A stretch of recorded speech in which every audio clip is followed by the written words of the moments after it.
Ayan, good day sa lahat. So welcome again dito sa ating munting shop and syempre sa munting channel natin. Sa mga hindi pa nakapag-subscribe, please subscribe or follow us on Facebook. And then, yun nga, medyo matagal-tagal tayong hindi nakapag-upload ng video kasi medyo busy lang sa ating family. And then, yun nga, dumating to nung last week pa. So 1 week ago na to siguro dito. Hindi ko pa na introduce sa inyo and kung ano yung mga available ngayon. So ngayon ay isa-isahin natin or kung ano pa yung pwede nating makita dito na pwede nating i-share sa inyo ay sasabihin natin kung ano yung mga bagong dumating. No? So may mga bago tayo dyan, mayroong mga limited edition. So Spider at Sec, MT, Access. Ayan, so umpisahan natin dito. So meron tayong, alam nyo naman to, yung Sec Pilot.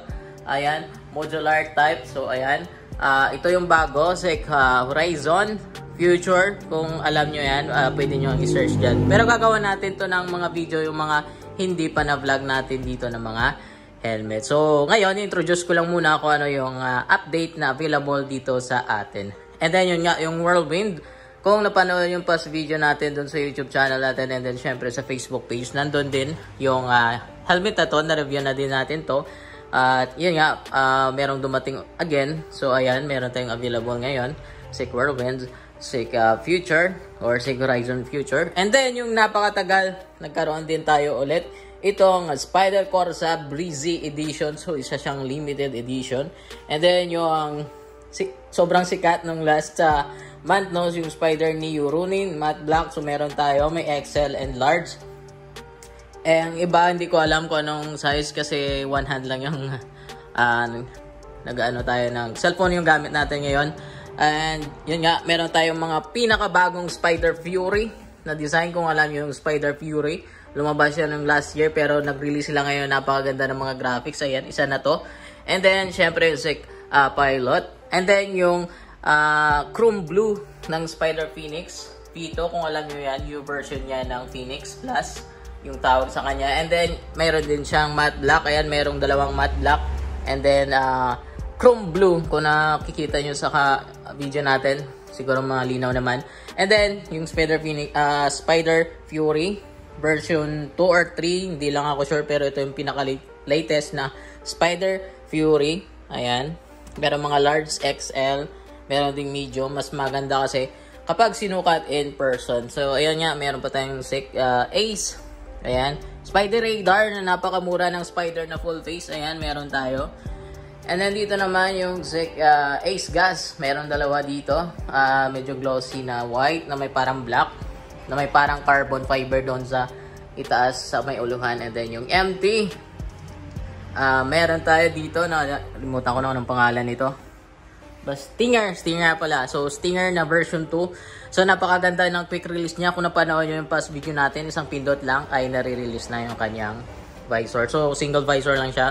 Dual visor. So yung iba na hindi ko na-mention kung ano yung mga function niya or mga features niya ay sa next video na lang kasi medyo nagmamadali tayo. So introduce ko lang to sa inyo, at least malaman nyo kung ano available. And then open tayo for reservation. Just pwede kayong mag-down 1,000 pesos or half, or pwede nyo puntahan dito, or baka next week mag-open na din tayo. Hindi na tayo mag-busy doon sa ginagawa natin or sa family natin kasi may inaayos lang kami. And then yung Access, yung same sila, pinagmulan sa Spain or Europe country. Yung MT, Jelly, Access, yun yung mga Europe brand na helmet. So meron tayong half face na available, matte black, Spider Reboot version 2 and nude pink. No? Ayan, so may mga matte black pa tayo na MT, and then yung LS2. And then sa mga spray naman, meron tayong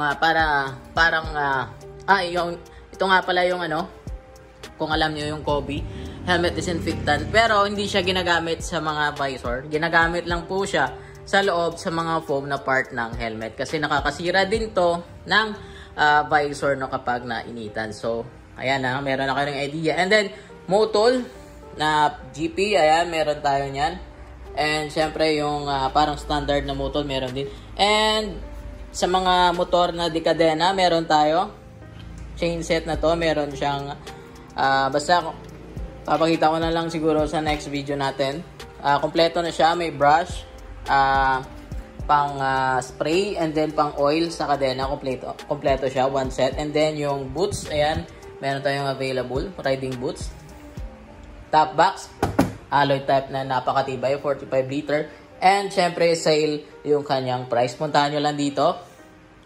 O nga pala, before natin makalimutan, lahat po to na helmet, makikita nyo dito na nakapost, ay lahat po yan ay merong discount. Punta lang kayo dito sa shop. Or just message nyo ako dun sa Facebook page or sa my personal Facebook ko. Lahat po to na binibenta natin ay merong discount. So, everyday na po yung discount natin dito sa shop. Punta lang kayo dito, mag-inquire kayo. And then, libre lang naman mag-fit ng helmet. Kung type nyo, pwede nyong bilhin. Kung hindi, okay lang naman. At least, nakatulong ako at malaman nyo yung kung ano yung size na maganda para sa inyo. So, isa na dito. Yung Spider Fury, ewan ko lang version 2 nga or version 3, correct me if I'm wrong. Ayan, napakaganda yung kanyang parang BMW na kulay na GS na 1250, parang ganun yung kanyang kulay. And then yung Spider Fury na nude pink na napakaganda. So yellow kasi yung ilaw natin kaya medyo nag-yellowish yung kasi close naman tayo. Pero para maka-video lang tayo, may introduce ko sa inyo again. Ayan yung naka-gold lens na inaantay ng basta marami naghihintay ito. Isa lang yung pinadala ni supplier kasi naubusan sila. So at least meron tayo na mai-introduce sa inyo or mabablog or mabi-video. Yun nga, naka-gold lens. So isa tong Whirlwind version 3 kung hindi nyo alam. Then ayan, meron pang Spider Fury dyan na napakaganda. And ito, Spider Fury Rapid na sobrang limited. Nahirapan ako sa paghahanap nito pero naging available sa atin. Isa lang. So paunahan lang, message lang kayo. And pwede naman i-reserve sa inyo. And then ito pa, Spider Fury din and Spider Neo Rodin. So yun na siguro ma-introduce ko. Kung naghahanap ka naman ng mga makeup, available pa naman dyan. Sa mga oil, sa motard na ring set, meron pa doon. Siyempre motor natin na isa and then sa labas. So yun na siguro sa video na to. Hindi ko pa patagalin kasi nga medyo nagmamadali tayo. At least nalaman nyo kung anong available ngayon dito. So price range, unahan ko na kayo.